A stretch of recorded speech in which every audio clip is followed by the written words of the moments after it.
All right, onward to the law of repulse, the first ray law. Yes.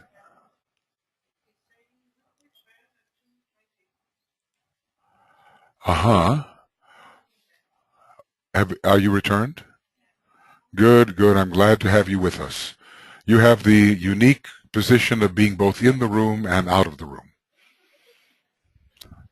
Isn't there something about the life of the disciple, being both in the room and out of the room? Exactly. Okay, well, we have the law of repulse, the fourth law of the soul,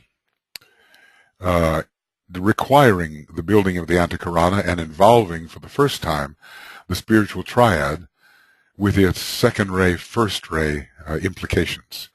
In other words, the spiritual triad is a reflection of the monad, so it conveys the first ray. However, it is also that upon which the soul is built, so it is a prototype of the second ray. Whereas the monad per se is on the first ray, generically, but from another point of view,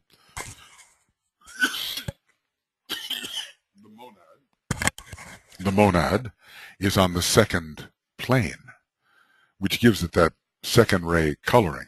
Now, I have a feeling that in the next solar system, with respect to the cosmic physical plane, monads will not be found upon the second plane. They will be found, I think, upon the first or logoic plane. And it makes me wonder whether in the Brahmic system of the previous solar system, monads were not found on the third plane. I wonder about that. But one day all these things will be known. All we have to do is persist in making our consciousness available to the hierarchy, serving with what we know, and then what we need to know will fall in. It's like kind of interesting, in the word German, in the German, an intuition is an Einfall. It means it falls in from someplace, right? So as we empty the cup, we get these Einfalls and intuitive insights from the world of ideas. What is the world of ideas? Where is it found? Is it only Buddhic? Or is every ether among the cosmic ethers really a example of the world of ideas? I do believe that.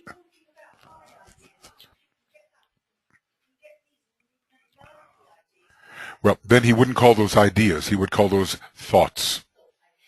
He differentiates very much between the monastic vehicle built around the monastic permanent atom. Eventually it will be. Right now it's the soul. And a true idea which begins with the Buddhic plane. An idea is a being, actually.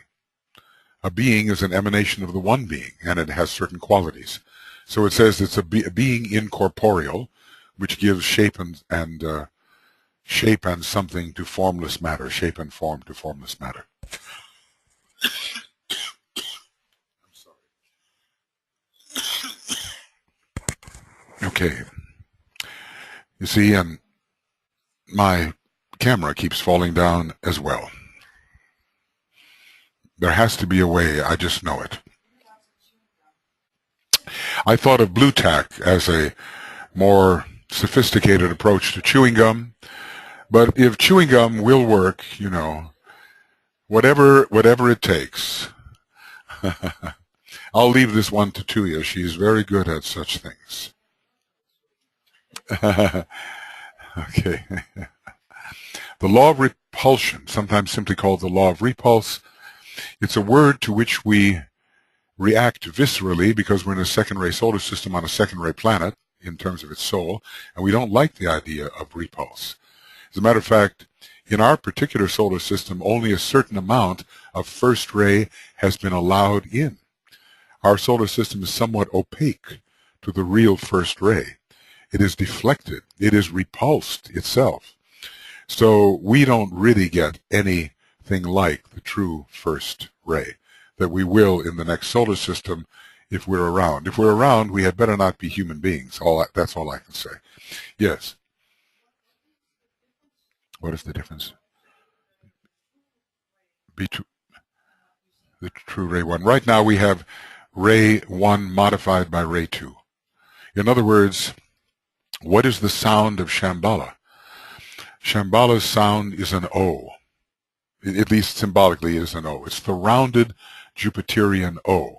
It's the sound of the first ray in a second ray solar system. The true Ah, the Shiva note, is not really sounding because our solar system has deflected it somewhat while choosing to work on the love and wisdom aspect.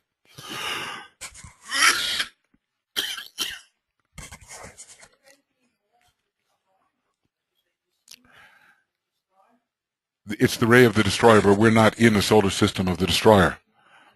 Yes. It's the ray of the destroyer and the synthesizer. And now, it comes a question, will there be 6 solar systems or 7? Or in some way, is the 6th solar system really the 7th as well, if you count the entire process?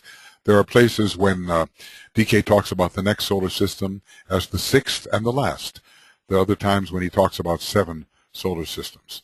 But he has a peculiar way of counting, because after he's finished with the sequence of counting, he adds the whole thing as another item.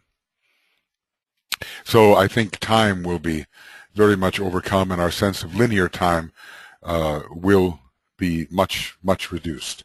Like I say, though, if we're still in human form by that time, something is very wrong, because we will have 150 trillion years to do a little bit of evolving, and we should not be human. We should be perhaps helping the humans of that period if we come to the next solar system. And not all monads will go to the next solar system. As a matter of fact, a great number of first-ray monads will go to the next solar system, and they are not in such large numbers in our solar system. How many first-ray monads are in our solar system right now? He gives a figure. Do you have an idea?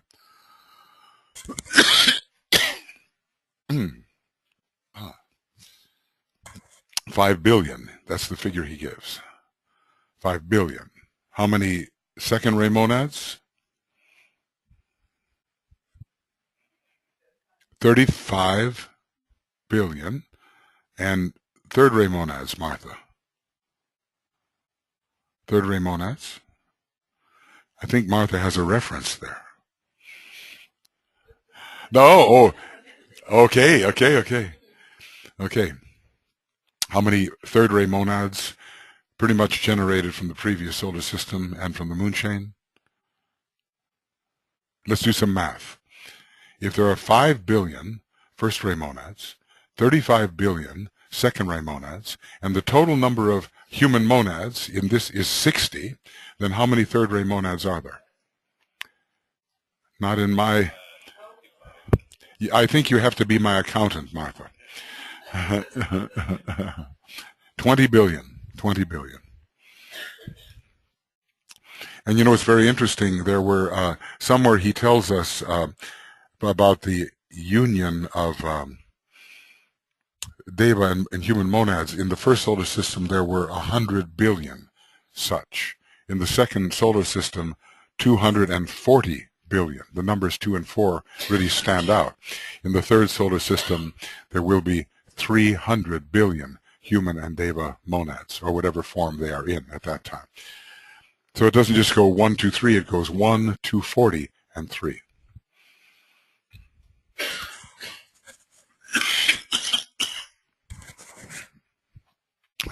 Gum, please, gum. Okay. The law of repulsion. This law concerns itself with the ability of an atom to throw off or refuse to contact any energy deemed inimical to group activity, which is the same way as saying soul consciousness. The soul is group conscious. If it is inimical to the group, it is inimical to the soul. So we throw away, we refuse, we reject, we disperse any energy that we may decide is against soul expression or true group expression.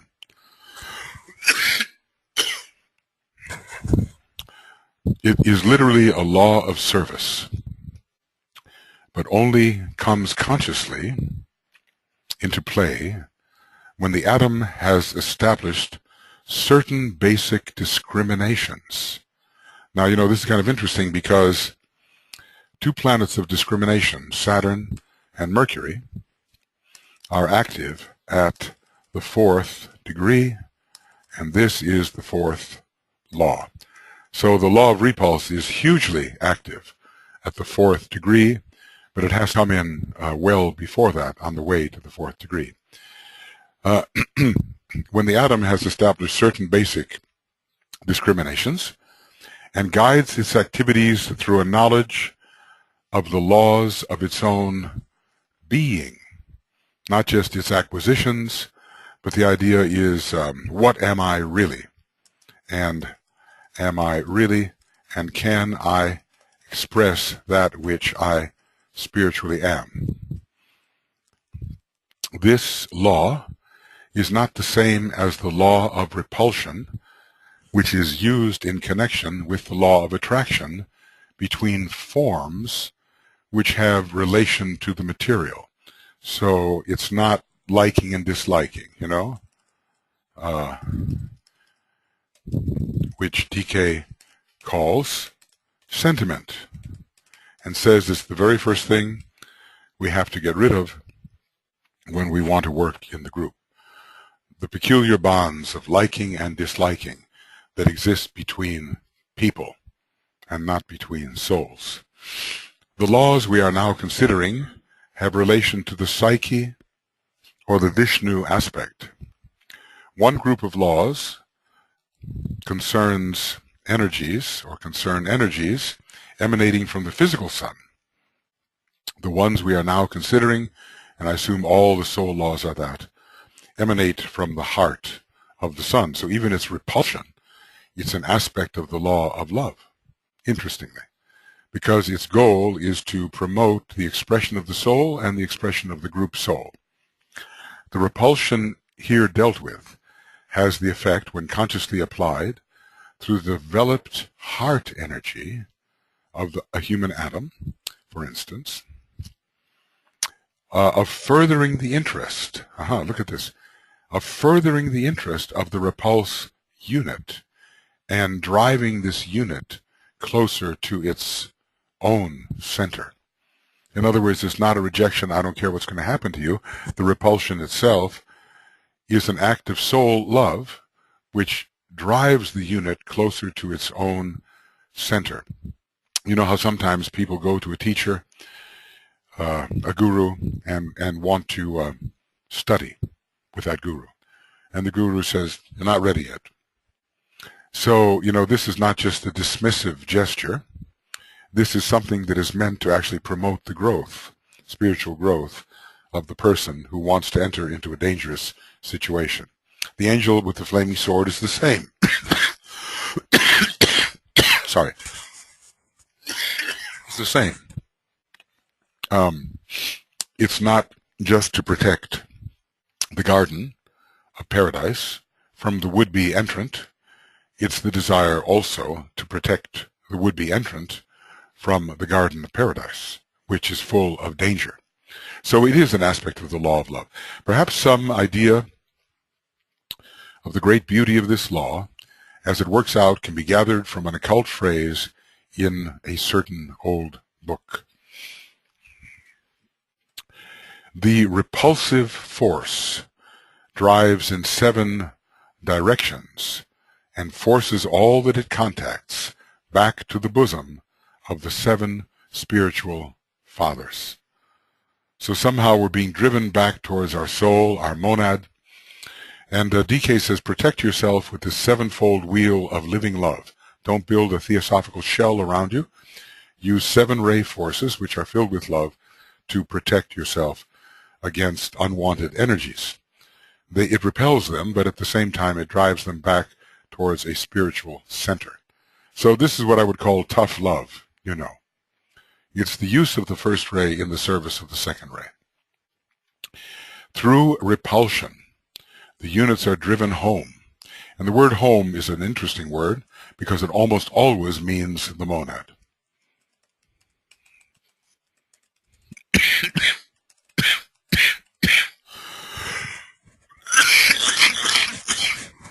And the straying unconscious ones are forced towards their own center.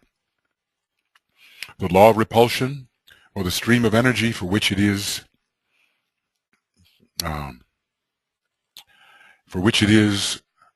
but a name, can work from any center. But as dealt with here, it must emanate from the heart if it is to bring about the necessary group work. So this is, when a lot of people read this law the first time, they suddenly create chaos in their life by acting really rejecting of many things. And there's no love in it at all. They misunderstand.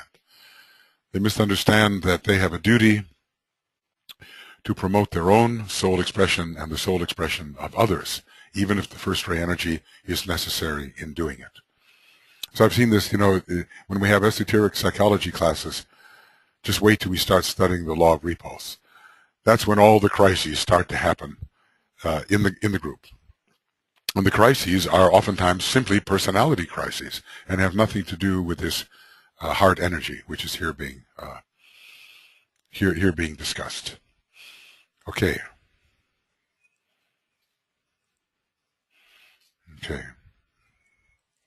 All right. So, what thoughts come to you when you read this? Is it something that you have any experience with? Obviously, a lot of soul consciousness would be required to have experience with it, and the antikarana would have to be built so you know your true inner self via the spiritual triad, which is trying to express. So has this been a factor in your life, do you think? And can you discriminate whether it has been a personal factor or really a soul factor? Has there been repulsion between forms, or has it been a soul act which drives the soul unit closer to its own center than it would be if you didn't repulse it? Or does this thought need some pondering?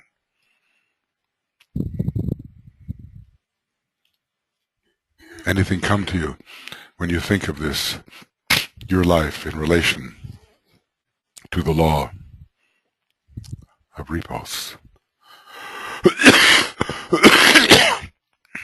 There are these marvelous stanzas about the law of repulse. In every case, the ray type does something wrong, which he recognizes is wrong and has to completely turn around, repent, and do it the right way. The first ray type makes a garden just for himself, it's destroyed. The second ray type knows everything about the world and finds out that his knowledge is like nothing. The third ray type weaves a carpet and the light pours in and it turns out to be ugly. The fourth ray type creates music in order to be loved by others, and then hears the chord of God and realizes the ugliness of his music. Let's see, what does the fifth ray type do? Investigates the world of form, but is totally dissatisfied because he doesn't have the key to the deeper mysteries, and finally has to turn toward God and say, give me the key. The sixth ray type runs down one tunnel after another, only to find they're all dead ends, and then has to help someone else who comes up groping to him and says, show me the way. And the sixth ray type doesn't have anyone to follow, no words, no formulas. He just has to utter words of surety and faith in God and light and love, and his tunnel disappears. And the seventh ray type, I think, how does it go? Is it about the cosmic magnet? He sits in front of the room and tries to arrange the room over and over again.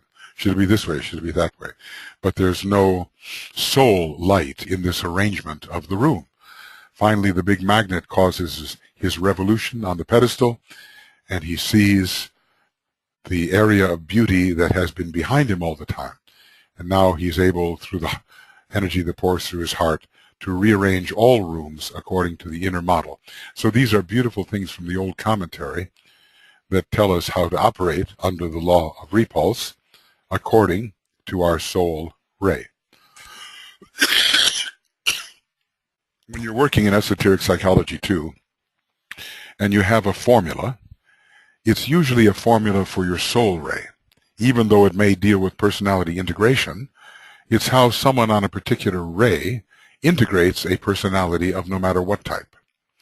So realize that DK is speaking to the soul when discussing the techniques of integration and the laws of repulse. Anyway, it's a marvelous chapter, the law of repulse, and it should be closely studied because all of us should be involved in some way in this law of repulse. Otherwise, we're simply taking what we get, and we are not asserting the soul life and the group life. We're just satisfied with the status quo. Let's see what's here.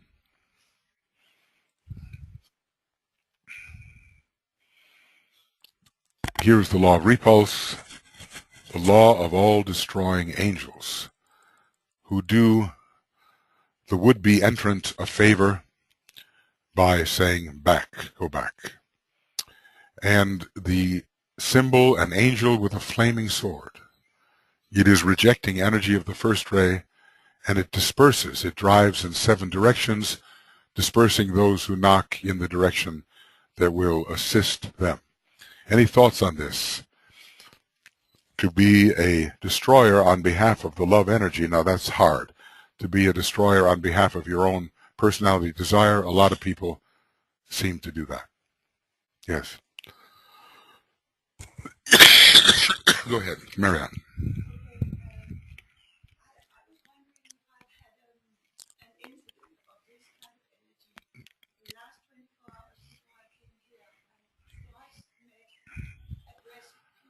Aggressive people are met 24 hours before coming here.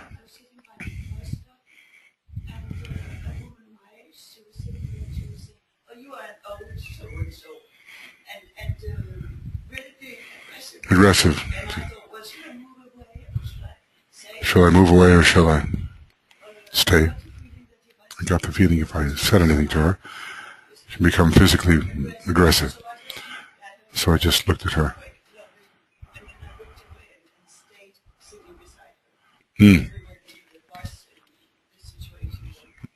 Yeah. Second day, the day after, I met a man in his 50s. Very aggressive energy.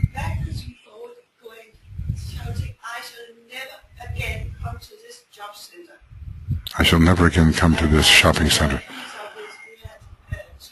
He's had a tough experience. Yeah.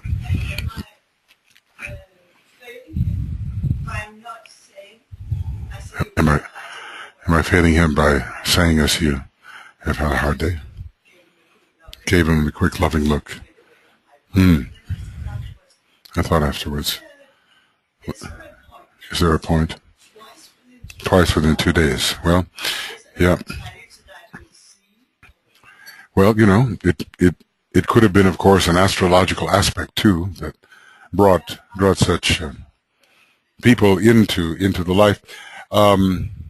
I think with the law of repulse, we're dealing with some pretty fundamental issues about what you have to disperse in yourself first.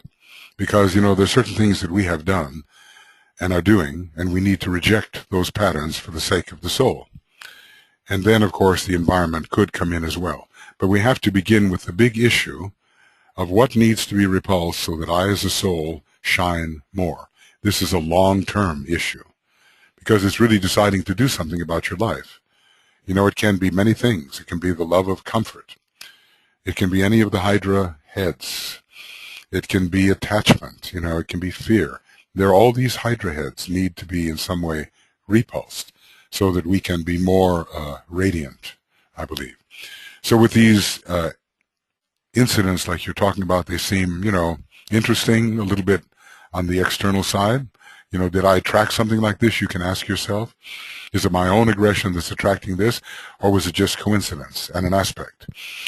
But I think that the law of repulse will have a deeper, more long-term working out in the person's life. And it will not be easy to do this because it will be the reversal of an entire life trend.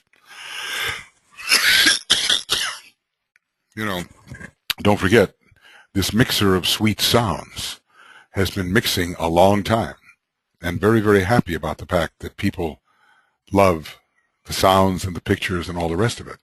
For that person to turn around and create for the world instead of for himself and the admiration, this is a big life issue. So I think we have to look at the larger trends of the life when looking at the law of repulse. And, maybe we'll have a meditation about this tomorrow, something like that.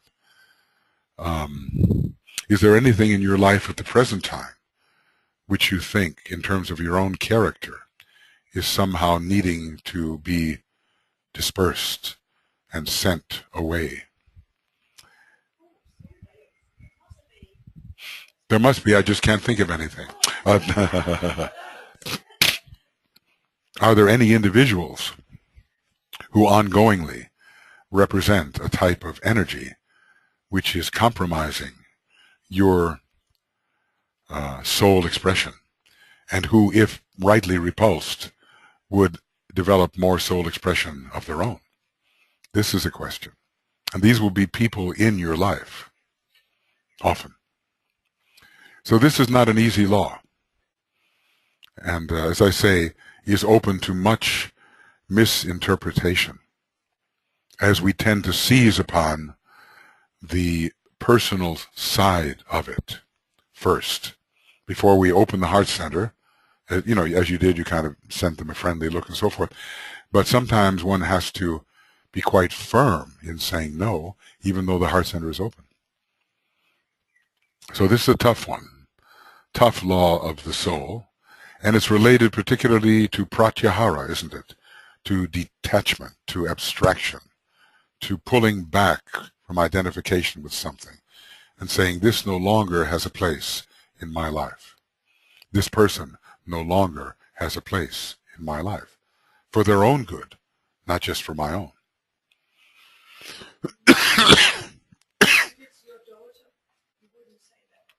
No, but then I feel it depends. Everything has to be handled with skill. Everything. I have a daughter who's very much in this work, so it feels like my connection with her is on a soul level. So we seem to have worked that out, somehow.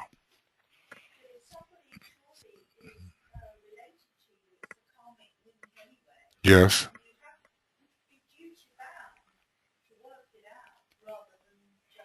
Well, even repulse is part of the working it out, because you create boundaries.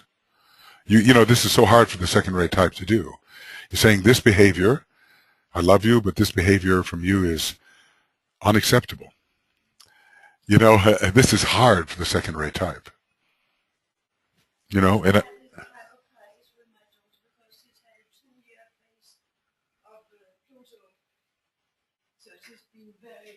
rejecting. Your daughter's been rejecting. Okay.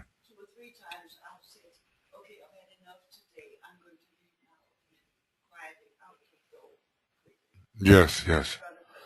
Well, some sort of dispersion is going on, but let's see where it all lies when it's over. Yes, okay. Has she come through it in a better way?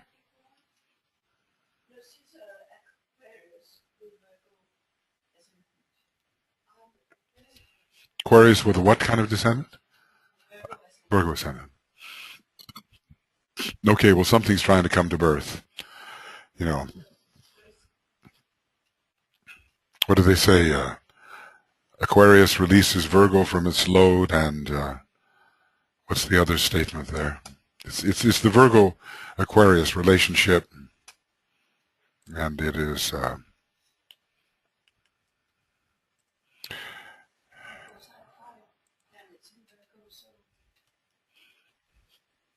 Virgo hides the light. Virgo hides the light, which irradiates the world in Aquarius.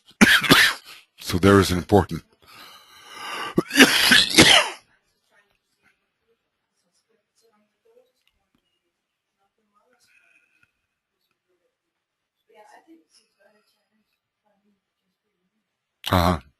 well, you know, when Pluto is involved, of course, it oftentimes brings this. Some of the harder line planets, Saturn can also be part of this, even Mars and so forth. It has a certain amount of rejecting energy. But like I say, it's so easy to interpret it in personality terms. We have to see, what does this mean from the perspective of the soul? And that requires, you know, some real insight and some knowledge of what the soul is trying to do when the law of repulse kicks in. It always means turning the personality around according to a certain pattern, because the personality has been following one way of operating, and it's not correct. It's selfish. So there has to be a repulsion of a tendency of behavior. Okay. All right. So let's take a look at, I think we did already. We took a look at the law of all destroying angels. Okay, let's go on to the next law, which is a law that's very much under Capricorn, but will be powerful in the Aquarian age, called the law of group progress.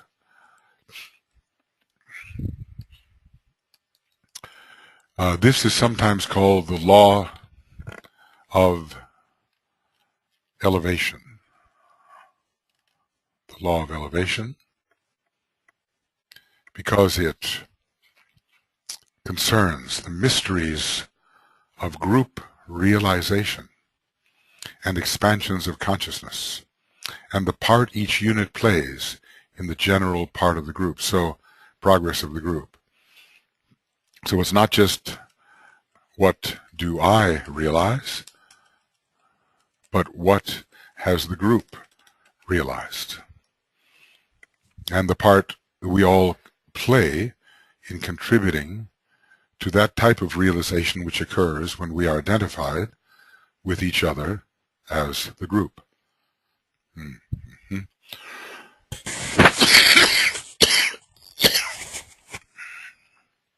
In relation to the human family, for instance, the truth must ever be borne in mind that no human atom arrives at fullness of life without adding much to the general nature of his own group. So in the rules of the road, it's put like this: he knows he travels not alone.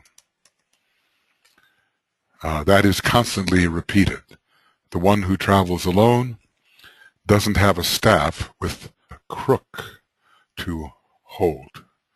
You know, in other words, the stray sheep doesn't say, I'm on my way, I'm going to make it, I. Follow me if you want to, but I'm not going to hold your hand. The second-ray bodhisattva approach is different. So we don't arrive at fullness without adding much to the general nature of his group, and besides, we don't arrive at fullness without the group having somewhat helped us do that. The elevation of a unit results in the raising of the group, and of course, the reverse is also the case. The realization of the unit brings about, eventually, group recognition, if enough units in the group realize. The initiation of the unit leads finally to planetary initiation. And in a way, the first, planetary initiation, we're talking about larger groups being initiated and the Solar Logos himself undertaking initiations. And the attainment of the goal by the human atom and his achievement of his objective brings about steadily and ceaselessly group achievement.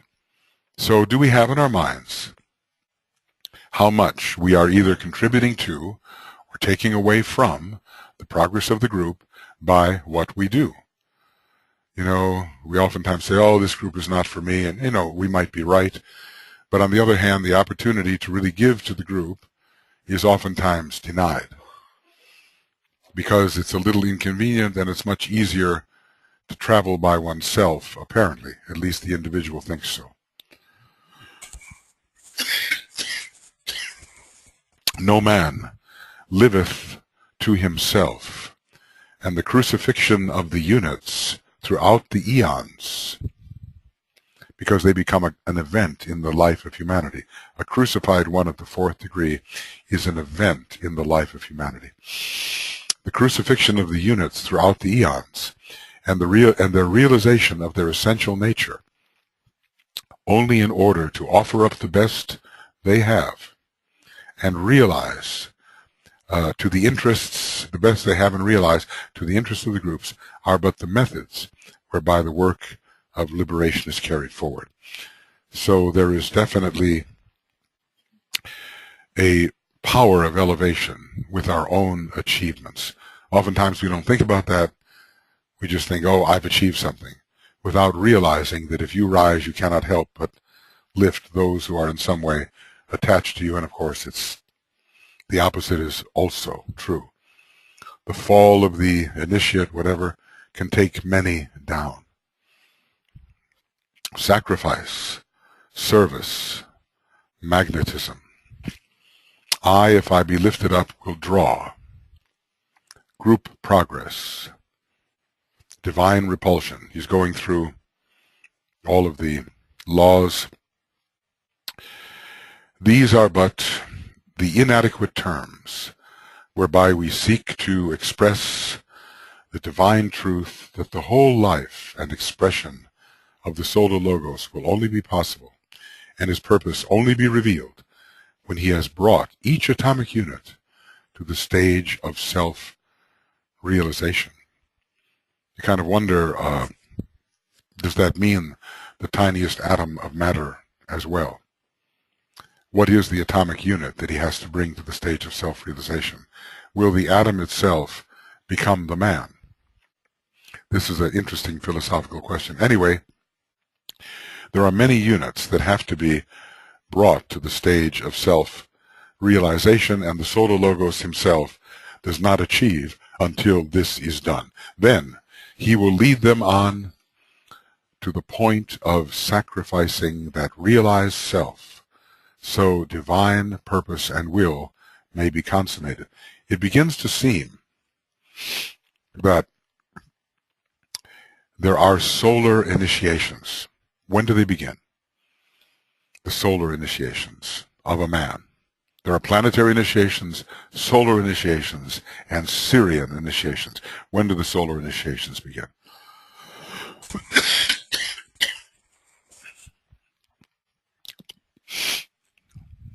Planetary initiations begin at the first degree, right? So when do solar initiations begin?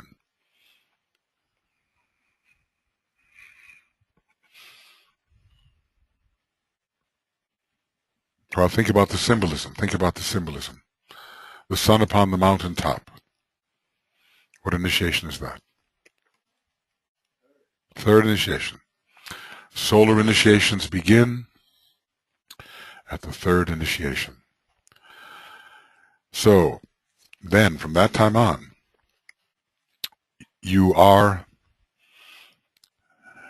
a realized self, and you are led by the Solar Logos in a way to the point of sacrifice, so that divine purpose will be consummated. This is Master Jesus, this is the Christ, respectively at the fourth and sixth initiations. The Solar Logos gets involved.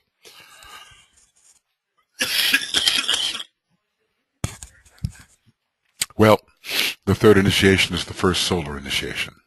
Therefore, the first major initiation.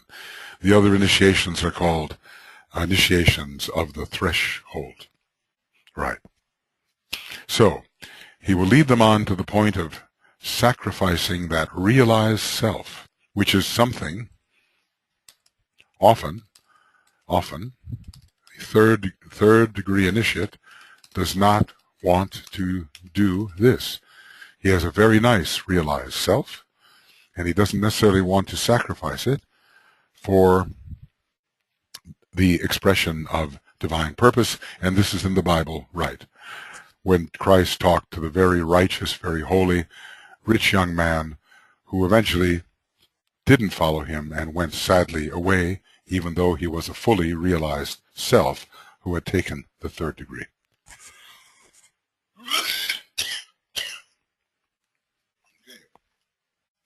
So that divine purpose may be consummated.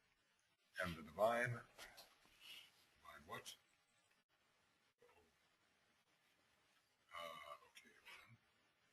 And the divine life and glory shine forth in perfect radiance. The word perfect, it is an interesting word. The word perfect is an interesting word. It is associated with the number, what number? Perfect? 4. Number 4. This is the corrector, the perfecter of the form, and the city called perfection is found on the 4th level of the atomic plane. So we are meant to express on the 4th plane of the cosmic physical plane, and we are being led to the 4th initiation where so much sacrifice is required, and we can begin to perfect divine purpose at that initiation.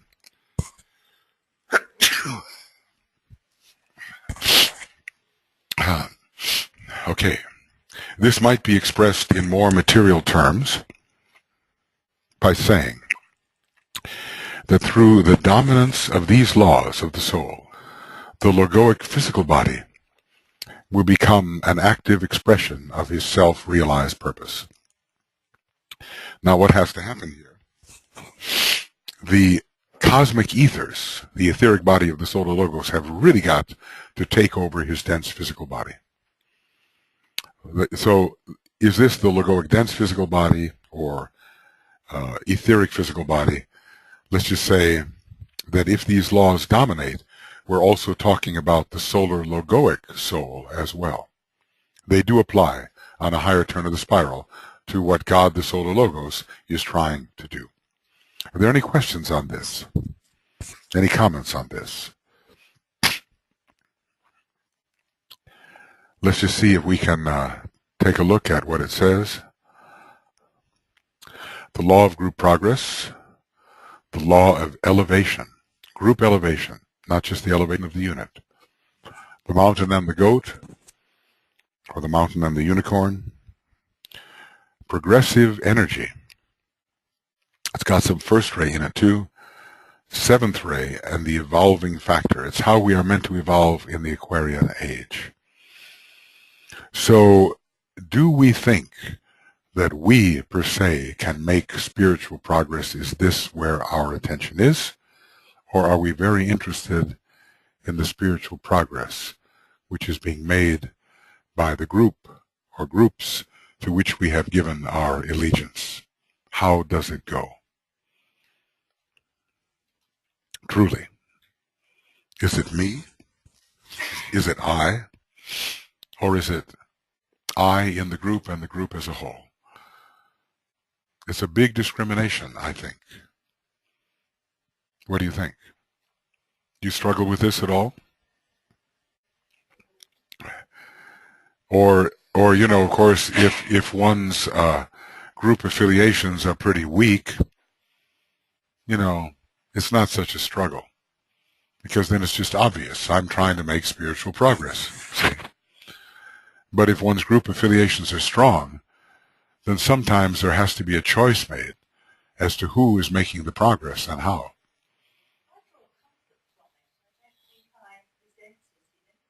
You feel good about it?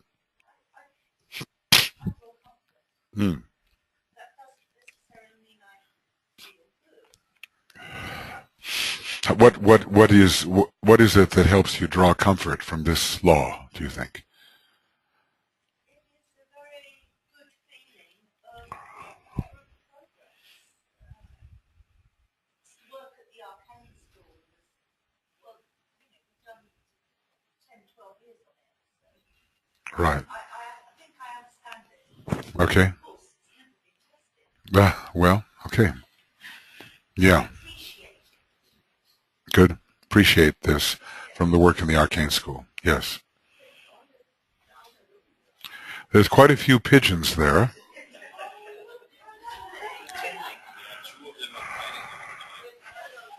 Are they really? There are pigeons eavesdropping on the class. But we know that pigeons of that sort are on the second ray, so they're just warming up. Now, if a couple of eagles flew over there and looked in, it would be a different symbolism. They are rather large birds. Yeah. I wonder what attracted them. That's it. It's the law of group progress in pigeondom. Of course, it is true that doves also fight. Now the two have, they're going away.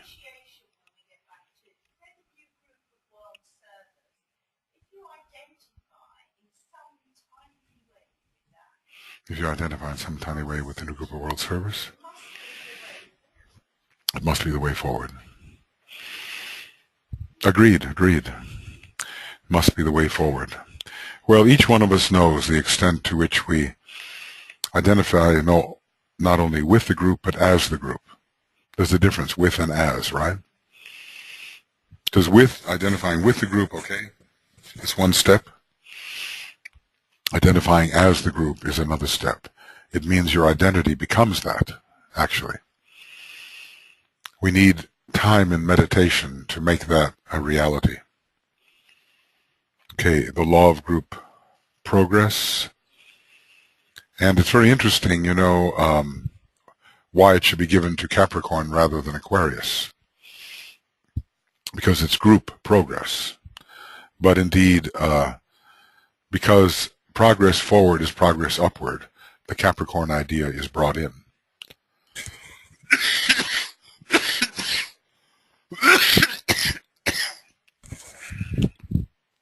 What has the seventh ray to do with this? Do we have any ideas about that? The seventh ray. Why? Of course, Capricorn brings us more seventh ray now than any other sign of the zodiac at this present time. But what is it about the seventh ray that brings about group progress?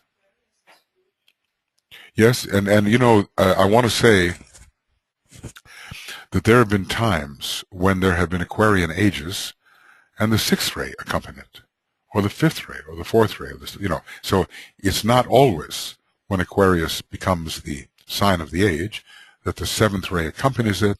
It's on a different cycle. There is the cycle of the sign and the cycle of the ray.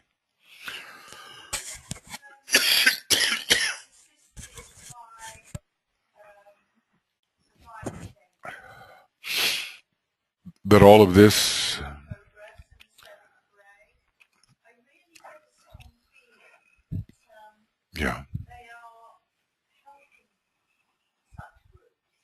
I think that etheric unification is one of the major things to lead to the cohesion of the group.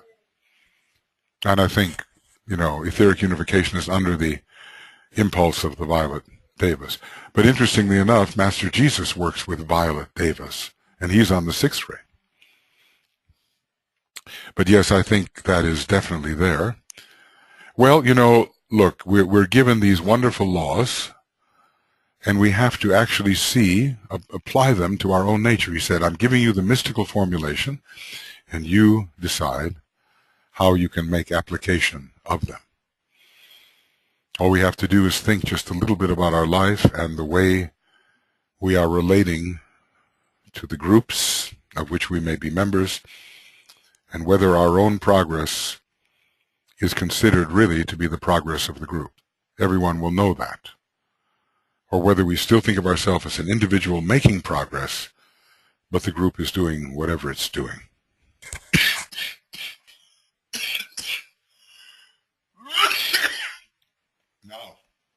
The question of how an ashram progresses comes right here. Because we're not only talking about the kind of groups we have in the world, but the inner groups of which we may be members. How does the ashram itself progress? Because it certainly does. And how identified are we with the ashram we think we may be moving towards? That's a deeper question. An ashram is a point of tension. An ashram is the state of mind of a spiritual group. An ashram is an inner condition of a number of united souls. It's a state of consciousness being. It's not a place. How identified are we? Are we to the point where we can actually identify as being a becoming member of the ashram of any particular master? For instance, like Master DK, or Master KH, or Master M. Are we confirmed, or are we simply in the outer group of such ashrams? Because in a way, DK's students that he wrote about in Dina, or wrote letters to, they were in a way in the outer group. They were in a master's group. They were not full members of the ashram, although we oftentimes consider them to be on the periphery and somehow members. So our own ashramic affiliations, either existent or potential, need to be well considered. And of course, without glamour, without inflation, without hope over reason, but just factually, do we relate to that point of tension which we identify as the master's ashram? Is it hot in here, or is it just me? No, don't worry about it. I just want to know. I think I would like something hot. Maybe that will help the fever go down. I don't know.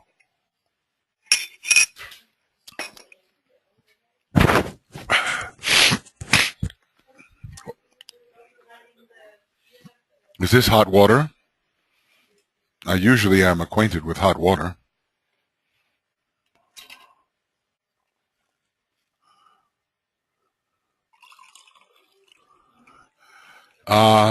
Water. Hot water. Mars and Aquarius. I have that.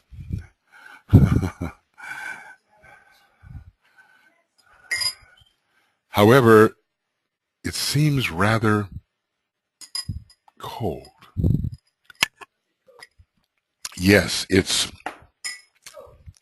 not only is it rather cold, but it's been filled with coffee. Mimi's getting her way. Somehow Mimi is using all of her wiles to get me to drink coffee again. Does it really? I want to tell you a story about coffee. I probably told you. In all solemnity, during a 1993 class in Germany, 3 of us got together and decided that coffee was the drink of the Black Lodge.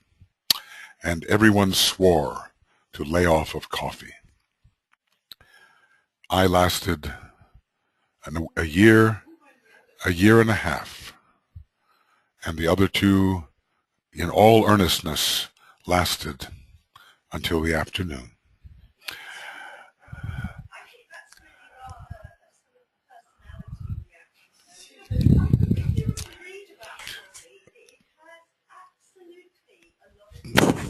Are you sure you're not speaking in your role as hostess of the netherworlds?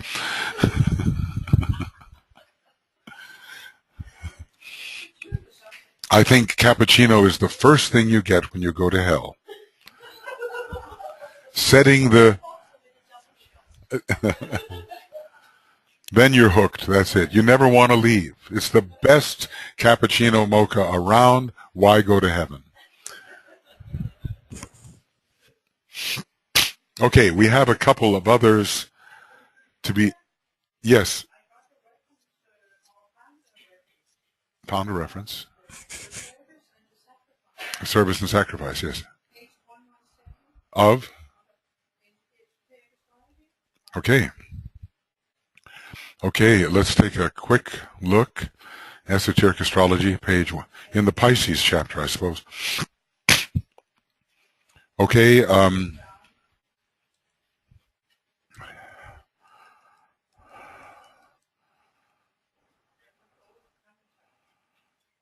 where is it?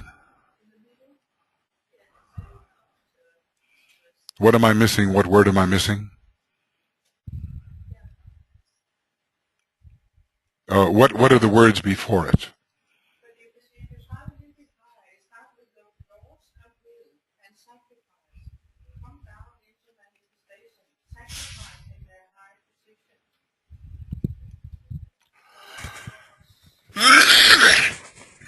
One 116.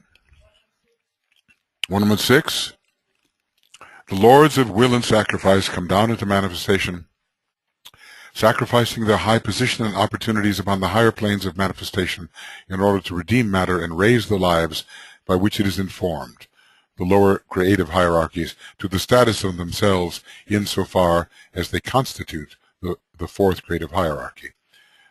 Is this the one you meant? Okay, and read the sentence that you think is the pertinent one.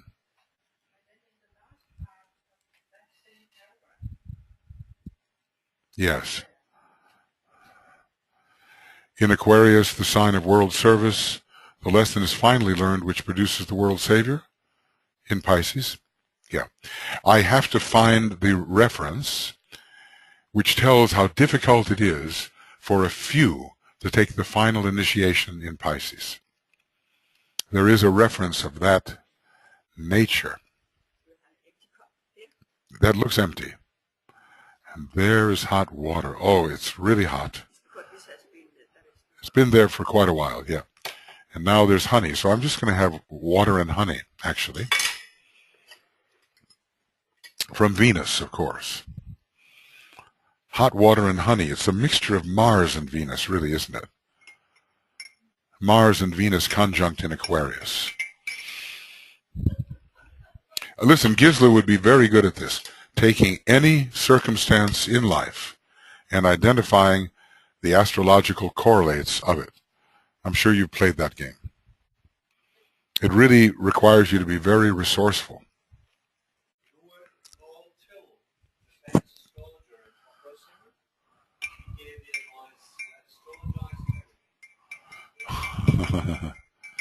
Well, I guess he was pretty devoted to that.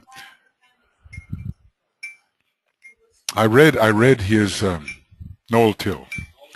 He's a very tall man.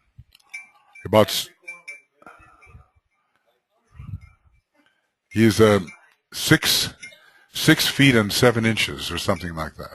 Very big, and he kept on telling you how you should bend over a little when you're with short people so they don't feel uncomfortable. So he did a bit of that. He was a Wagnerian, I suppose, baritone of some kind, but really a very good astrologer somehow.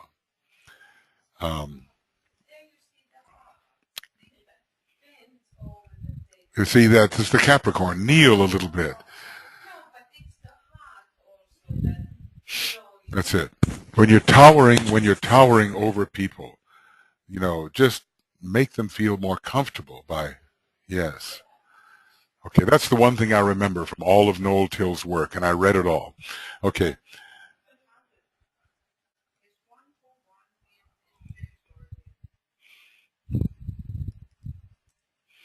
Okay.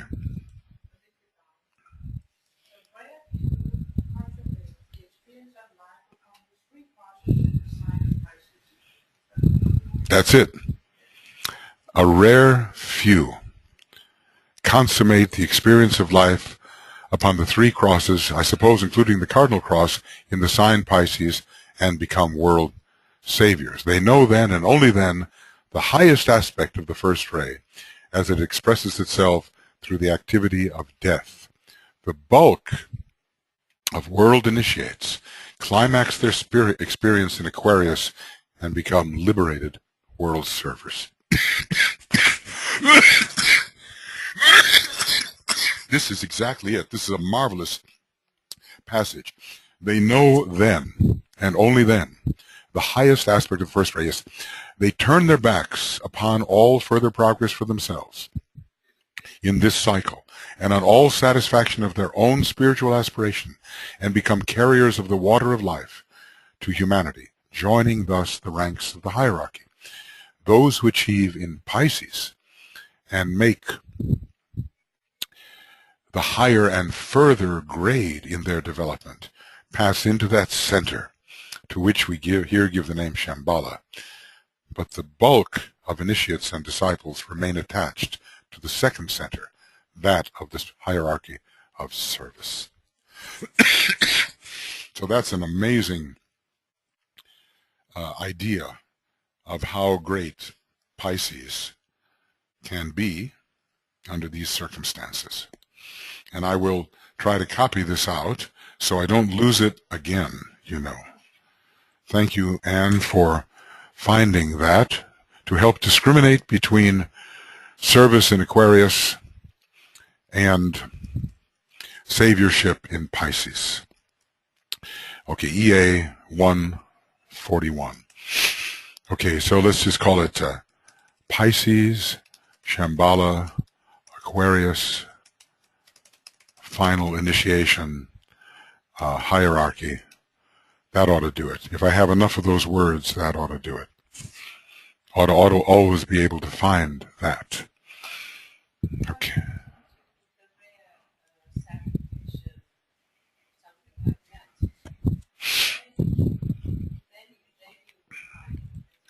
You think so? You think so? I mean, you really think so? Oh, we've got a problem here. I've lost my shortcut to AAB extracts. Oh, terrible, terrible. I'm always losing the most important things. Reference. Yeah, you know, here, I'll try it this way. AAB extracts. There it is. AAB extracts. Okay. Thank you for your patience while I become possessive about references. Okay, there we go. Pisces, Shambhala, Aquarius, final initiation. What did you call it? Rare what? No, I will remember Pisces, Shambhala.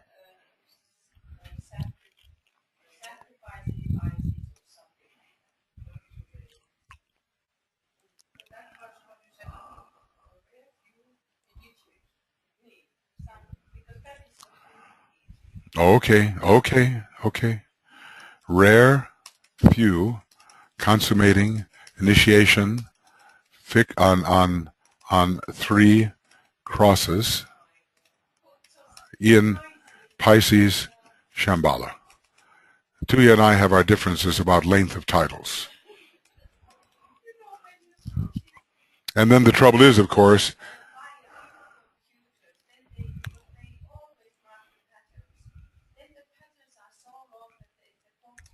Pisces, Shambhala, final.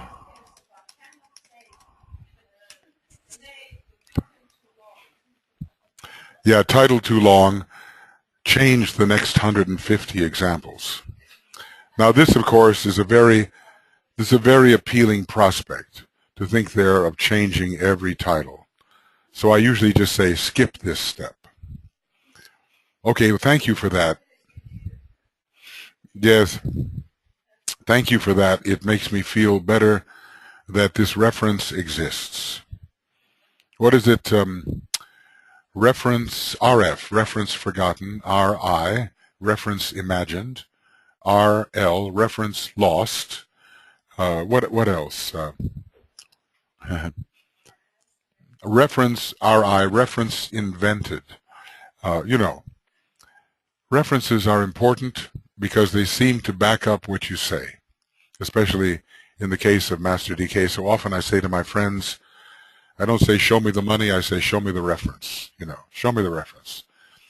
Because RR, reference remembered, but it can also be RI, reference imagined. You know, They put things together in such a way that there is this reference in their mind which never existed, but they've made it into a reference. Anyway, I think it's the fifth ray approach to a degree. We try to back up what we say with what the Tibetan has said, especially when he's dealing with things that we have no immediate way of experiencing. You know, like references to the one about whom naught may be said, and whether or not our solar system is the heart center in that great being or the heart center of a cosmic logos. This is one on which I spend a lot of time, and I've had many fights with my friends over this reference. It's amazing how spiritual people can reject each other, law of repulse, over a few references. You think I'm kidding, huh? You know. The biggest battles occur about the one about whom naught may be said, which is a little idiotic. It's, I guess it's a sort of inflation, you know. All right, let's a couple more things.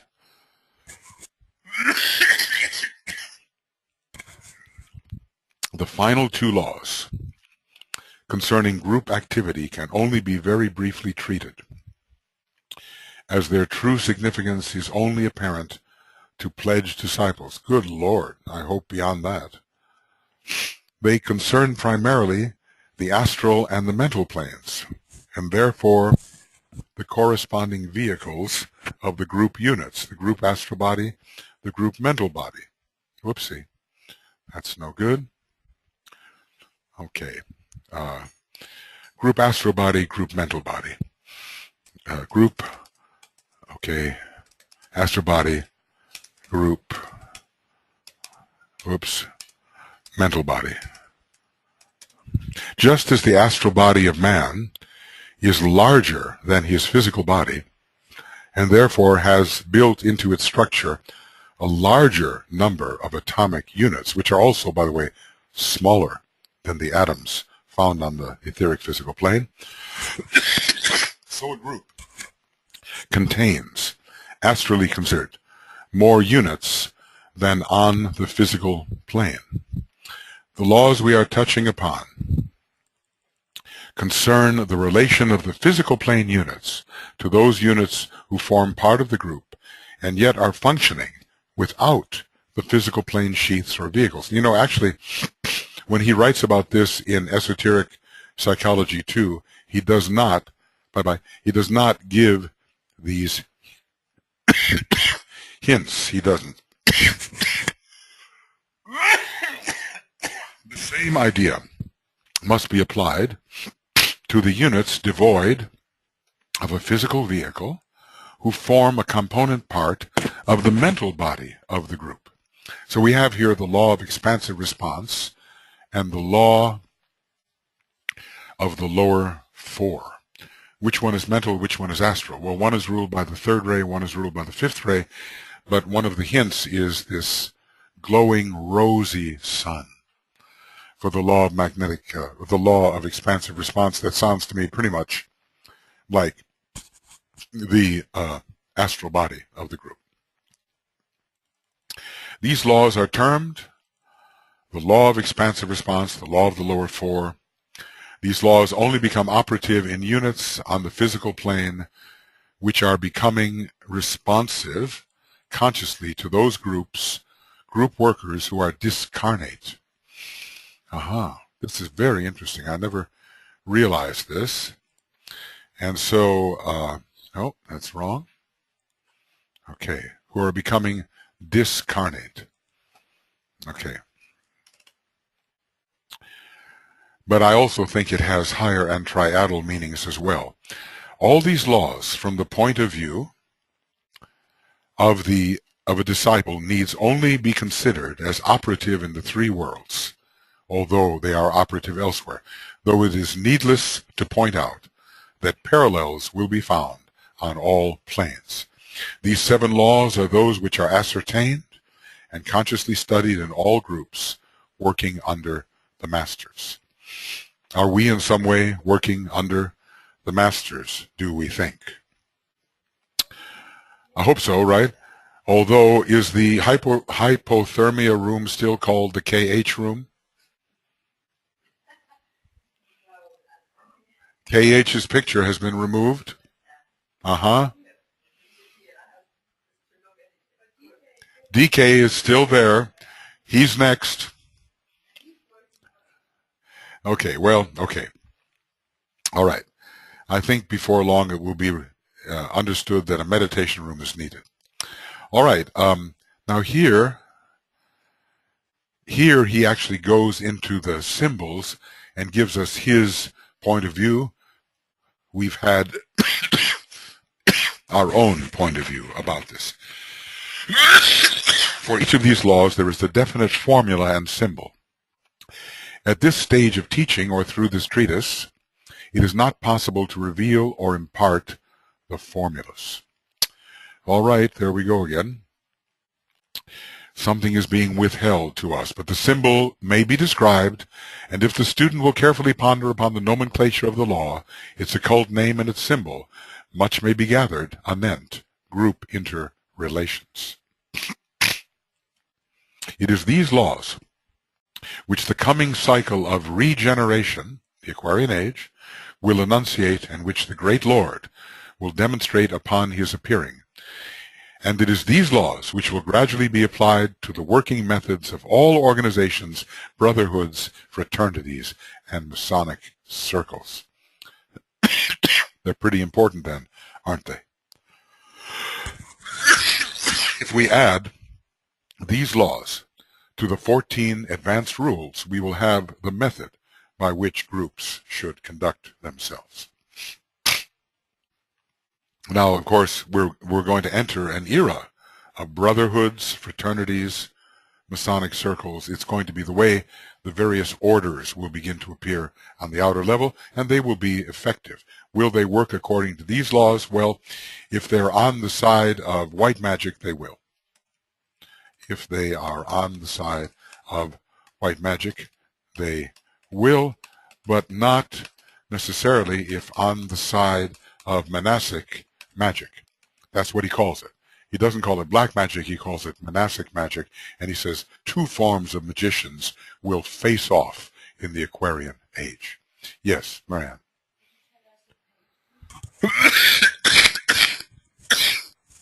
Yes.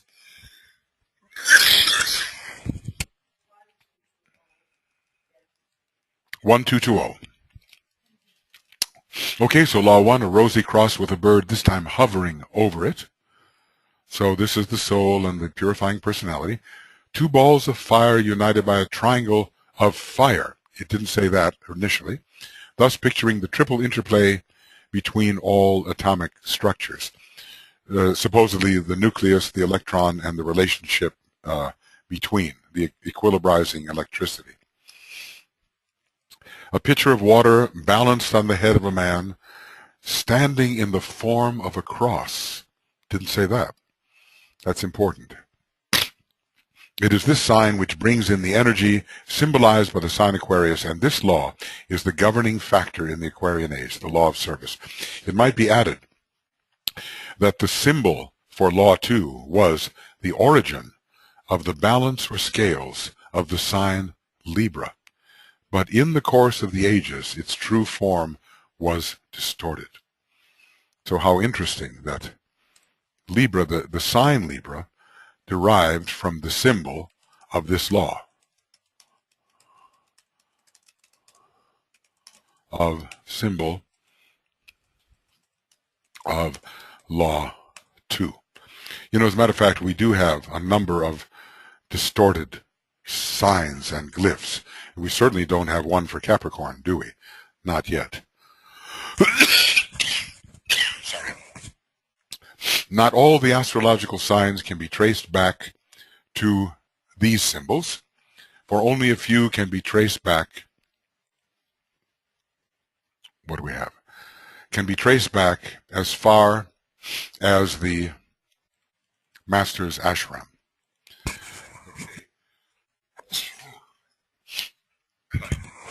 So we're told that the signs of the zodiac were anchored, I don't remember on what plane, by the hierarchy in Atlantean times. So these must have been Davic transformers, methods of attracting the energy of the constellations and making it available for man. Not all of the astrological signs can be traced to these symbols, or to symbols at all, for only a few can be traced back as far as the Master's ashrams. It's as if the Master's ashrams have produced the symbols. So it would be interesting to know which were the oldest symbols and which were the ones generated in the Master's ashrams, and which ones relate particularly to the Master's ashrams. It's an enigmatical statement, but he does tell us that oftentimes we don't have the proper glyph. Yes.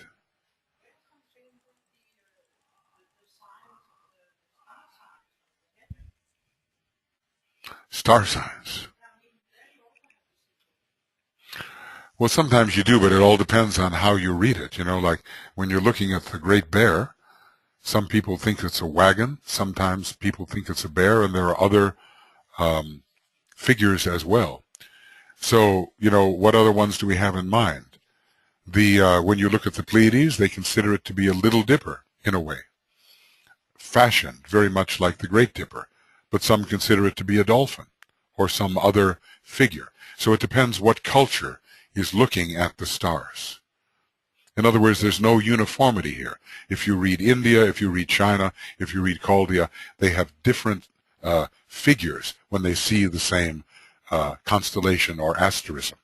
So it's good to read all of that to see how it was seen in the different cultures. Okay, Law 4. We have the angel with the flaming sword turning in all directions. Of course, he adds little things here which elaborate the idea. So he's very vigilant. He's turning in all directions to make sure that that which must be repulsed is. The symbolism is held true in the Bible, where the angel guards the treasure and drives man forth in search of another way of entrance. Okay, drives man forth in search of another way of entrance, thus forcing him through the cycle of rebirth until he finds the portal of initiation. In other words, it's the question in Masonry and other groups where you're trying to get into the temple, you must knock correctly. By the rhythm of your knock, you will be known whether you will be allowed into the temple. So the angel sizes up the condition of the man, tests him on the sword, and if more experience is needed, back you go. It's a bit like the crocodile eating the heart, isn't it? In that Egyptian rite. Well, you know, this is the angel forcing the man back through the cycle of rebirth until he finds the portal of initiation. But it's the same thing with Osiris. If his heart is not as light as a feather, the crocodile eats it, and back you go through incarnation until you get it right. Now, none of us have yet gotten it right, you know. Otherwise, we wouldn't be here, you know. It's a bit humbling to realize that. Okay. The portal is occultly regarded as freed from the intervention of the sword as man has developed the ability to soar and mount on eagle's wings. Well, that sounds like the fourth initiation, third and fourth initiation. In other words, when you have your wings and you can soar, you have fulfilled the requirements and you can enter paradise, and the sword does not keep you out of paradise because you have been tested. You are qualified. Your frequency is high enough so you can fly. Okay. He does say some fascinating things here and tends to say rather less in esoteric psychology about the last two laws anyway. Law 5. This is the mountain with the goat, and he says standing on the summit, Before we just heard the mountain and the goat. But he gives you more positions here, right? Standing on the summit. And again, an astrological sign, that of Capricorn, can be noted. All hard places, namely the mountain of karma, right? Mountain of karma. And the summit reached by the divine goat, symbol of the group viewed as a unit. Important. This is not just about individual initiation. This is about group initiation. So the goat is the group which has climbed together. Now, DK instructs us in group initiation, doesn't he? He was trying to work that out with some of his students. He basically says, you're not ready. Says, one of your members has failed to stand before the Christ, therefore none of you can go forward until he does. This is rather hard statement. Well, why not just kick him out of the group? Sorry, he belongs. He's with you. So you have to wait before he can pass before the Christ. He says, thus far you have failed to stand before the Christ, which means not even the first initiation was his, even though he dearly loved the Alice Bailey teaching and could talk of nothing else to people than the Alice Bailey teaching. Still, he had not taken the first initiation. He was also the guy who DK said you were in danger of going on to the left-hand path in your last life. I am protecting you now. That's why you're in the ashram. So, he was an accepted disciple even before he had taken the first initiation under special dispensation. It won't be too long before a number of us will be working with Master DK again in person. As a matter of fact, I think he planned to externalize somewhere in the 1960s, 1970s. I think that was his intention. And the Christ was going to return in the latter part of the 20th century. I think that was going to be. And then atomic energy entered. And when atomic energy entered, all the plans, I think, were changed because the whole situation became capable of a final war, whereas before it would not be. You know the story. Not until the age of Capricorn was the atomic energy supposed to be discovered. It was discovered 2,300 years early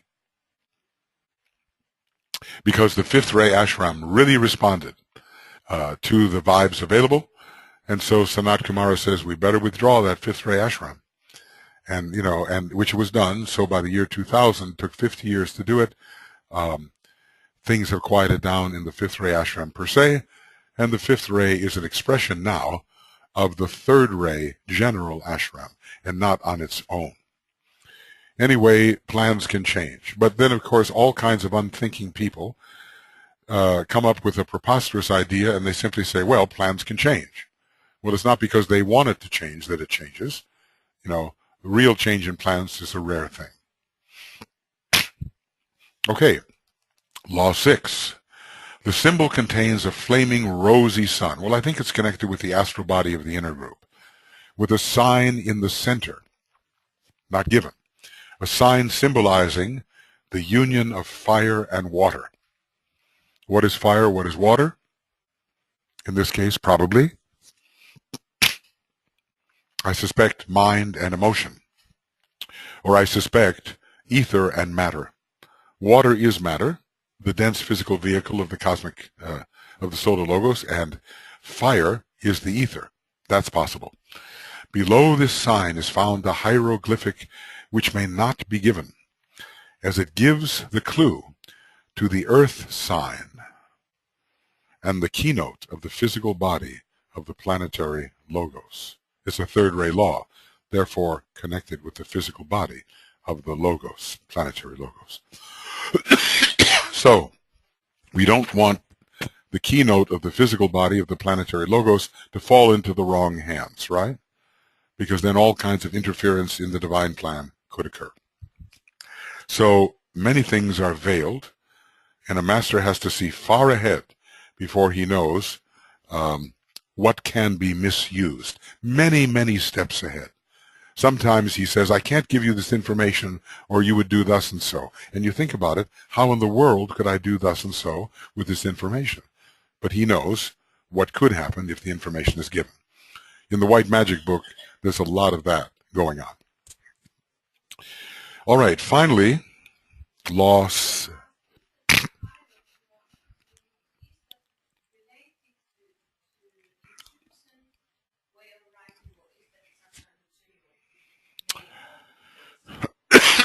what we're used to is that hieroglyphs are Egyptian, but they may have a much earlier origin because it basically means sacred writing, the writing of the priests. Yeah, it will be usually, it will be interpreted in Egyptian terms, usually, and maybe it is. Anyway, they know more than they're telling, and we can just gather the knowledge that is given to us and wait for the other pieces to fall in shape. All right, Law 7. This symbol takes the form of a male and female figure standing back to back. As a matter of fact, there is a stanza in the old commentary which is all about the fourth ray, which has two figures standing back to back. So this is a fifth ray law, but it has some fourth ray imagery. The male figure holding above his head what looks like a shield or tray of silver, a great reflector, while the female figure holds aloft an urn full of oil. These are definitely Masonic symbols, given in mystical terms, and we have to interpret. Below this sign is another hieroglyphic, which contains the secret of the astral plane, which has to be dominated by the mental. So maybe it is the other way around, I don't know. Maybe this is about the astral inner group, and the third ray is about the mental inner group. I'm not sure we're going to be able to interpret this. The tray of silver suggests the moon or Mercury, and it reflects a higher type of wisdom or knowledge. And the urn of oil is receptive, isn't it? What is oil used for in the biblical symbology? Anointing.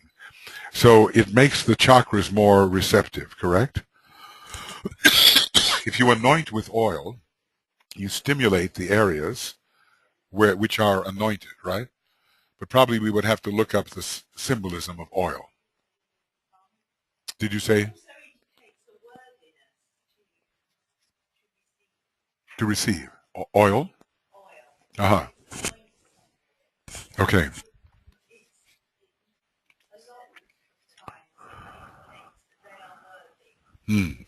Anointing, yes. Worthiness is indicated.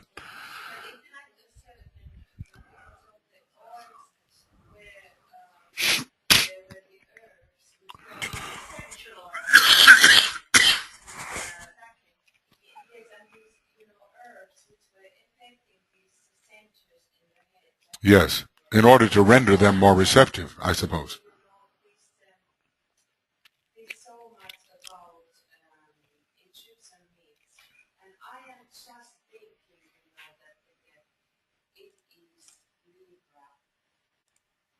Uh-huh.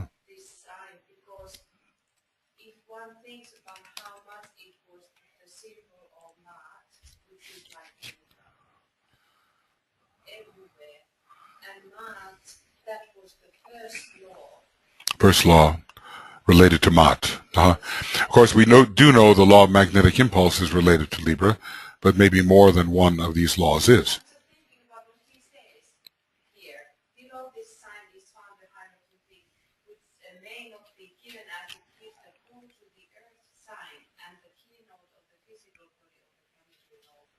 What does it mean by the earth sign? That's an enigmatic way of saying something. Does it mean the astrological sign of the earth per se? It could be quite interesting.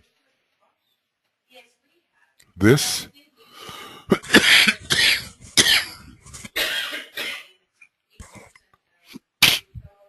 Mm-hmm.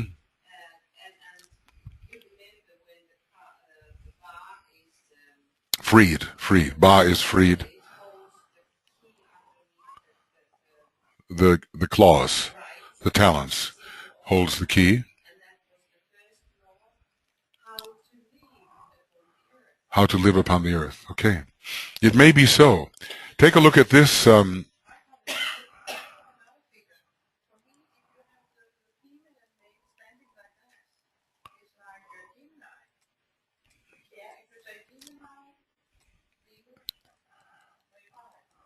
Yes, you could say so. That was out in 1906. Here is, And that is also very familiar because there was when the master Serapis was described in images, and he had that urn again. And then when we think about Isis and Nephthys, the twin sister of Isis, carrying the urn. So there is something in relationship to Sirius in that law 7. The man, they were everywhere. well, okay, you know, we have a lot of research to do here. Here is a Ray 4 stanza relating to the solar angels, the methods of approach of the solar angels. The angel of the presence stands in his beauty rare upon the lighted way. The glow of the presence pours throughout the field of combat and ends in peace the strife. The warrior stands revealed. His work is done. Back to back the angel and the warrior stand, their auras meeting in a radiant sphere of light. The two are one. The voice goes forth, harmony is restored, and the beauty of the Lord of Love shines forth. Such is the plan, thus is the whole revealed. The higher and the lower meet, form and the formless merge and blend, and know themselves as one. In harmony with all united souls, I serve the plan. So this is that back-to-back imagery that is related to the fourth ray. In this case, it's the angel of the presence and the warrior, who is ourselves. Let's see. These are some marvelous. This is 7 stanzas that give the clue to the third initiation in esoteric psychology 2. Okay, but you're quite right. You know, Venus, Gemini, 5th ray, and so forth. It is possible. But I think we have to pursue that hint that the larger body of the ashram, in its astral nature and in its mental nature, needs to be understood to understand the last 2 of these laws. Now look, it is 6 o'clock, and so I want to ask you about today.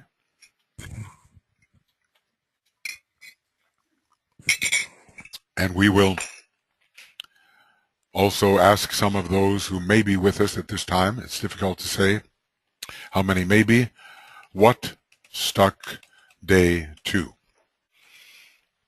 Okay. What stuck day 2? Okay. Excuse me. D.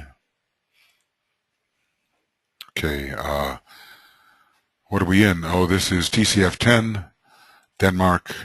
What stuck day 2? Okay, so we've covered a lot of ground today. We have worked with the continuation of the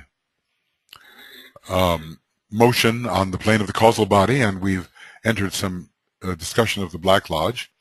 We've had a meditation on the 7 laws of the soul. We've had a freewheeling discussion on the state of the world that lasted about an hour. Sorry.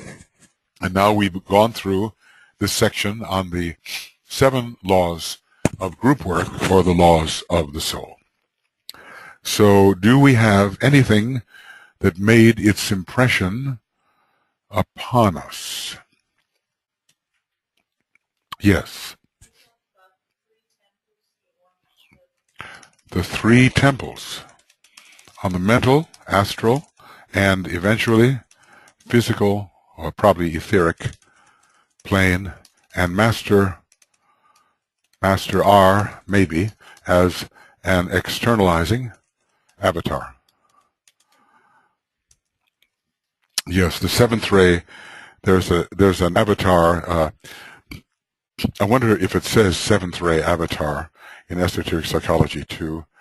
7th ray avatar. No, it doesn't say that. But it can be somewhat assumed, I think. Okay. The 3 temples, and we also talked about the Temple of Divine Justice, And we talked about the three periodical vehicles as temples, didn't we?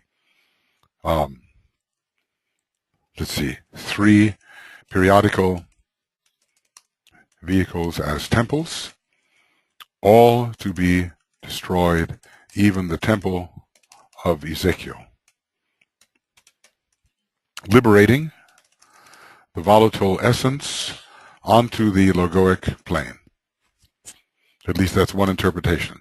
We might call this, finally, ultimate. Don't know what's going on here. We might call this ultimate alchemy. Ultimate alchemy. Okay, let's take a look at that. Ultimate alchemy. All right, what else? Say it again. What? Ezekiel.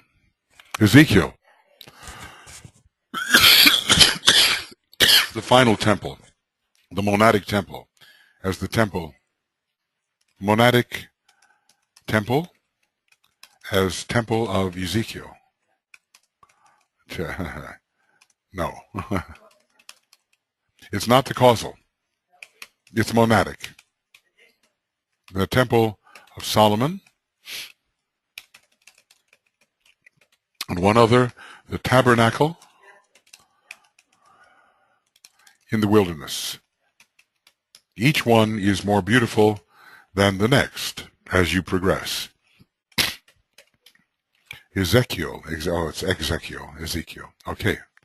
In the wilderness. Okay. All right. What else? Mahat. As the line pursued. As the line pursued by the black magicians. Okay. And that, of course, is pretty obvious. It's unloving intellect. Of a high nature, of high development. I also talked about the 13th sphere of the concrete mind. He says that's the worst disaster that can befall a human being, to build a separate sphere of the concrete mind. What does he say? Brothers of unique blindness, he calls them. Something like that. Brothers of unique blindness, who have journeyed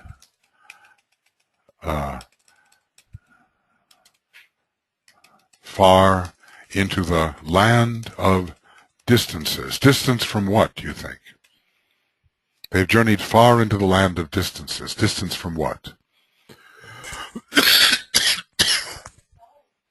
The soul, or from distanced from the center of love, which is Buddhi, which is the theme of this solar system. Okay.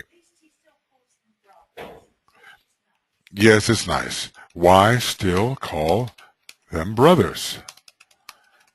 Because they are monads, and all monads are one in cosmic brotherhood. In other words, he says if you really want to look at what brotherhood is, it is a monadic factor. So maybe at the end of the Aquarian age, when Venus is ruling, the monadic factor will be more generally realized in the general perception of universality. What else? Yes.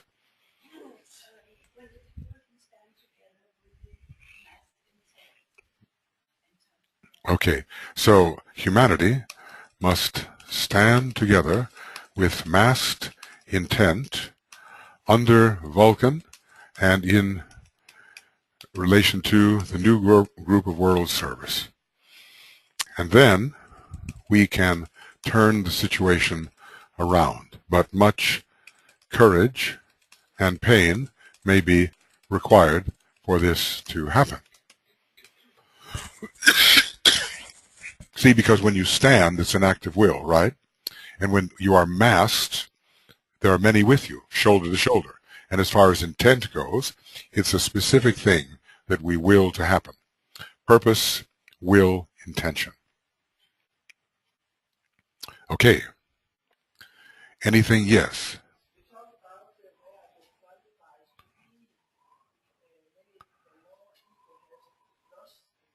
Yes. Lower ego rushes in where angels fear to tread.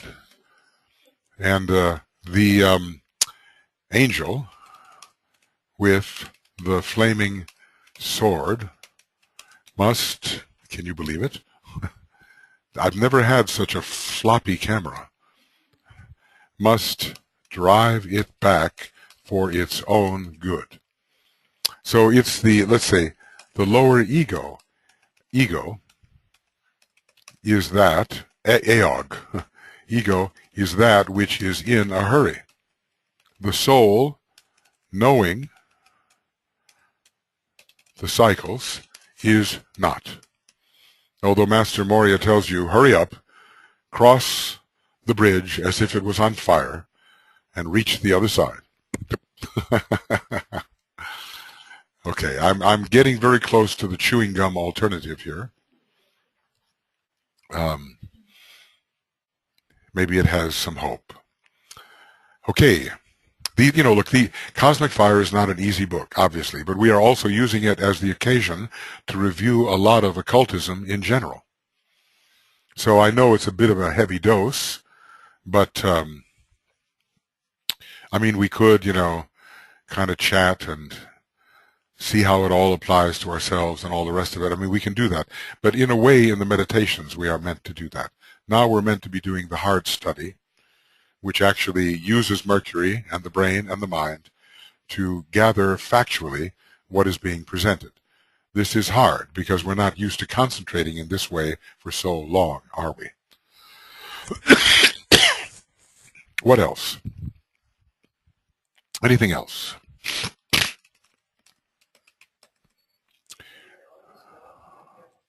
Lots of laws. Lots of laws. Can we live them?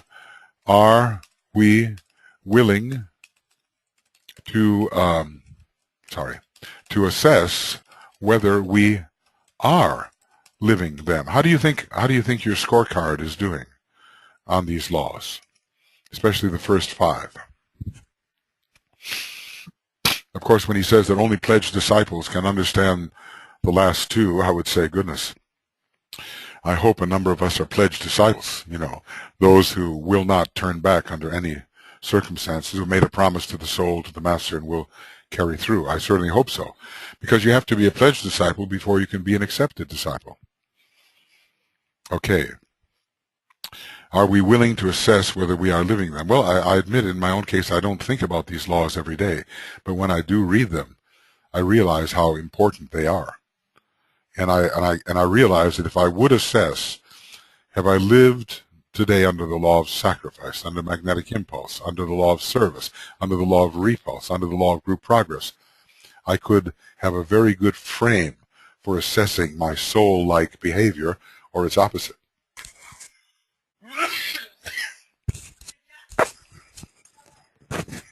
Yes, you could adapt these laws to your spiritual diary. Laws and your spiritual diary. How many of you keep a spiritual diary? And those who don't, why? Spiritual diary. This is a book. Yes, every day. Yes, this is a little book in which you write your deeper impressions, your realizations, your spiritual content. The last count I made, I have 168 spiritual diaries, but I stopped counting in the late 1990s. Of course, I've slowed down a bit. But, I do like to keep a book with me in case an idea should come. And I strongly recommend it because DK basically had all of his students work with a spiritual diary. He says, these are the books you have to have, and you have to work with your spiritual diary. Dear Diary, which is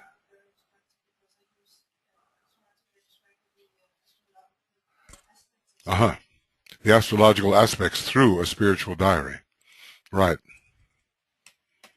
Aspects through the events of a spiritual diary. Well, I think for all of us, it's a question of what is essential. There are many things that we may like to do, and they're pretty good.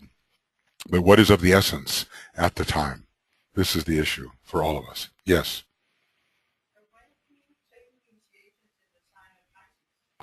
A rare few, yes. Good point. A rare few take initiation in the sign Pisces, but now we're talking about the fifth initiation. See, that's the final, and I think it would be, modest of you, Anne, if you would reserve that for the next decade rather than trying to rush it now.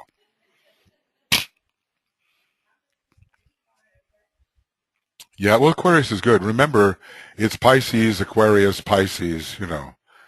It's not like there's ways to recover from the old way of being Pisces, which we know is associated a lot with the astral plane and maybe helping where in ways that are not empowering. We want to help in an empowering way.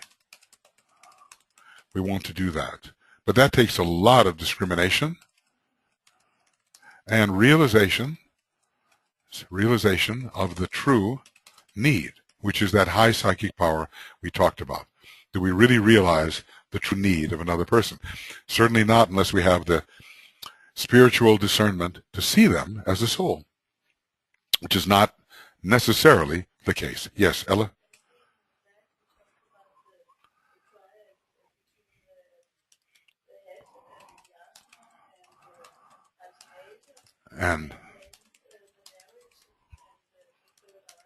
And then the physical correspondences. Yeah, we want to achieve that dispelling radiance which shows itself in every man when he has linked the centers in the head. And then we become the true healer, and we disperse the flu, for instance, something like that. We we disperse the limiting forces. But, even Master R once got sick when one of his disciples, to whom he was very linked, did something wrong. They're very sensitive. And the interesting thing about Master R is that nobody ever saw him eating. He had to retire to eat. He never ate in anybody else's presence. You wonder if he did eat, but his butler, Roger, cooked for him white meat, especially chicken breast, I guess. That's how the story goes. Roger says, look, I haven't been with the Count very long, only 500 years. So, that makes 500 years makes a good butler, I think. He says something that something is missing, and then the partner says that I'm sorry, I have been only serving you 500. I've only been serving you 500 years. Okay, I can't know where everything is. So even a master can get sick, and they have to be very cautious about the care of the vehicle when they're entering the dense plains. Martha, do you have a thought, a question? What? The cook should not be waiting because it says 6:30. That's what it says in our room, 6:30. 6:30 is the dinner time, and that's what it says in our room. I looked at it carefully. That's what it says in my room. Tell the cook he must wait for us. Is it the same cook as yesterday? Is it? If it's not Michael, Michael is a very nice guy. It's Michael? He won't mind. It's up in our room where it gives you all the Humlegoran protocol. 6:30 dinner. Okay, but they expect us to give up our esoteric studies to go feed the lunar vehicles. Okay, quickly, we have some 20 people with us. If there's somebody who would like to speak, will you please raise your hand in the webinar group? If you'd like to say something, I will call on you if you raise your hand. I'm looking now, looking for For the first brave... Ah, there's Johanna. She wants to say something. Oh, Hello. hello, Can Johanna. you hear me? Hi. Yes. Hello. Can you hear? I Can can you hear hear you, me? and just make sure you talk up nice and strong. Where are you from, Johanna? I'm from Holland. I'm Holland, of from the course. Netherlands. Netherlands, okay. Yes. What would you like to say, And Johanna? I like to say that I am enjoying this webinar very much. Okay. From the first minute till now. Okay. Well, that's pretty good. And From the first minute till now. I wish I yes. could say that. Yeah. Yes. And I love to share everything and this wisdom for the first time in my life with a group. Okay, let me So, see if its sound is breaking up just a little bit. Let's just see now. okay. Is there a point you want to make? Did you say about groups? Did you say? Yes, as I said, I love to share this wisdom for the first time in my life with a Okay. group. Okay. Good. I think it's very important to study cosmic fire together as a group. And we have, Yes. because many minds make for greater clarity. Well, good. Yes. They seem to be trying to call us into dinner, but I'm stalling here. So a few people who want to can say something to do so. So thank you, Johanna, for your Okay. thought, and I hope you can be with us for some of the other days as well. I Uh, will. I will. Thank Very you. good. Thank you, Johanna. Thank you so much. Is there anybody else who has their hand? But this is not right because it says 6:30 on the... What is it? That's the old one. Well, how am I supposed to know? All right, we'll take one home, and all of you who want to abandon your webinar friends, you can leave. All right, here we go. I don't want to put any guilt on you here, Okay.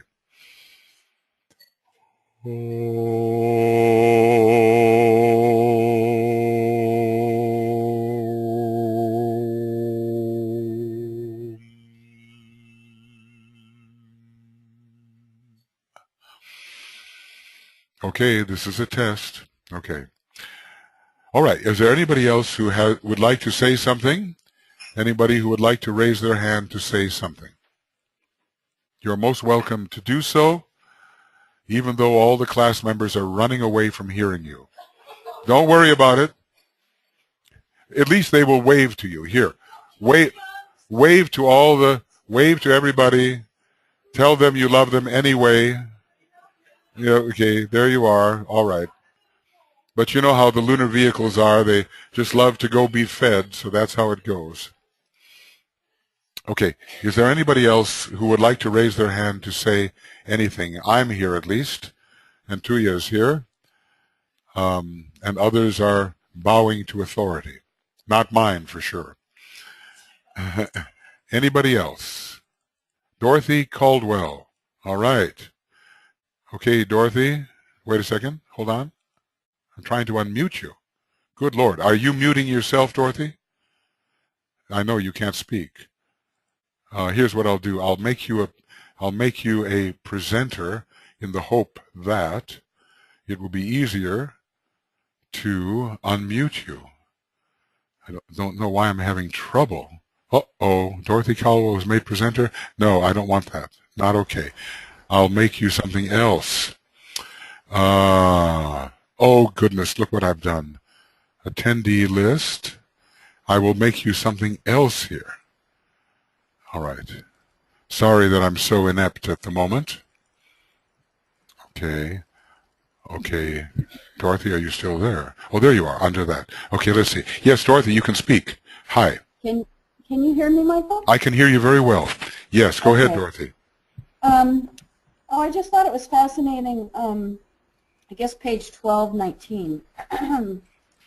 I think he's talking about just laws 6 and 7. I'm not sure. He says these laws only become operative in units on the physical plane, which are becoming responsive consciously to those group workers who are discarnate. Are The becoming idea responsive consciously to the... to the group workers that are discarnate. Aha, right, exactly. The idea of getting to the point where we're consciously working with the unseen beings. Exactly, exactly. And maybe even members of our ashram. You know, when certain people in DK's groups died, he said, look, group, are you aware of what, sorry, what so-and-so is doing, what so-and-so is doing? He mentioned 3, 4, 5 people who all had their ashramic duty, and he says, please continue to think in terms of them.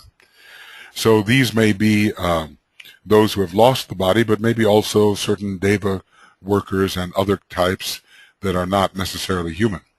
So I think this is very interesting. This is something that he does not say in, he does not say this in Esoteric Psychology 2. So we need information from both books to understand these laws. He actually says less in Psych 2 about these 2 laws. I'm beginning to think, though, it is the astral plane with respect to the last group, and maybe the mental plane with respect to the law of expansive response. In other words, perhaps. Well, anyway, you know, if we can fulfill the first 5 laws, I think we're doing quite well, you know. And that's choose an organizer and leave. Cancel. No. Okay.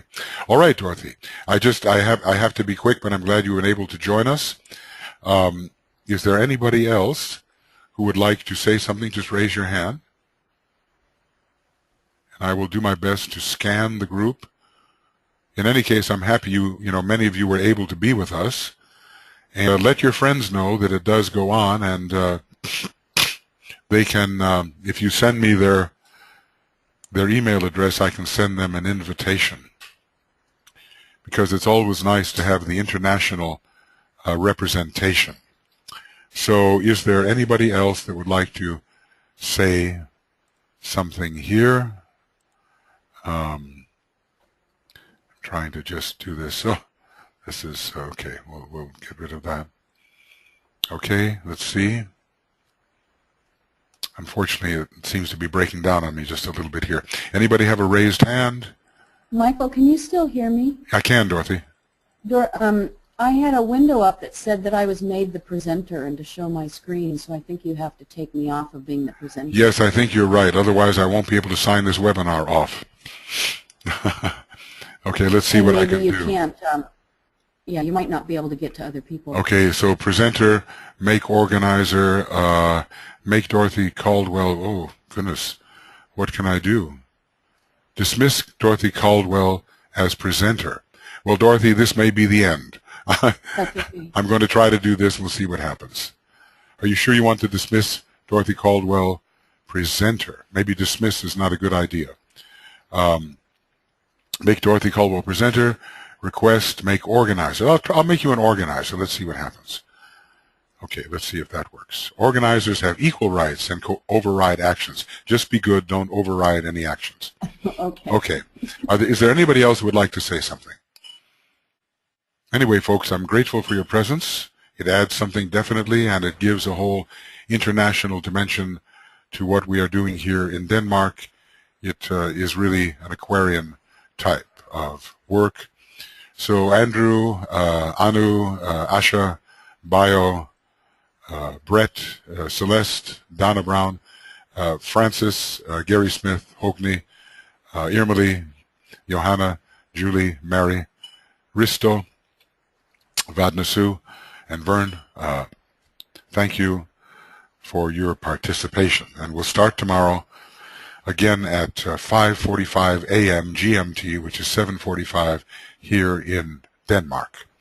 And we will maybe have a meditation on these soul laws, and we will go on. We're going to discuss the laws of the planetary schools, and we're going to discuss